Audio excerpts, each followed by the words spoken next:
Coastlines in our area are seeing some heavy erosion, and that can make a big impact on our oyster habitats. Today, Charleston waterkeeper and volunteers are working to fix that problem with seeds that are already ready to be harvested. Our Tiana Maxwell joins us live from Shem Creek in Mount Pleasant. So, Tiana, what are volunteers looking for today and why? Good morning.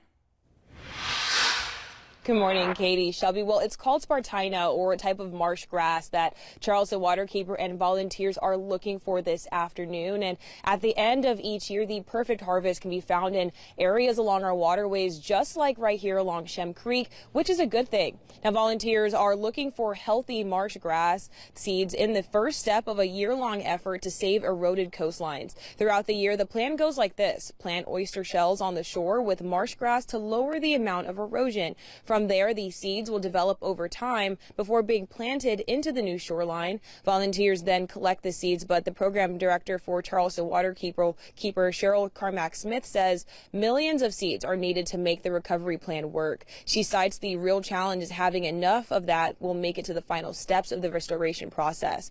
The overall plan is in partnership with the South Carolina Department of Natural Resources SCORE program, focusing on restoring oyster reefs. Oyster reefs provide habitat for about 120 different species of animals, so when they're not present, there's nowhere for them to feed, to hide, to grow up safe. So when we restore these areas, we start to see the animals coming back to them. Yeah, well, leaders say that shoreline erosion can be seen in many areas around the Lowcountry, and having as many volunteers as possible widens the amount of places that these seeds can help. And, if you'd like to help, you can join the team this afternoon from 2 to 5 at Fort Johnson on James Island. And coming up in the next hour, I'll tell you just how important volunteers are during this process. In Mount Pleasant, Tiana Maxwell, Live 5 News.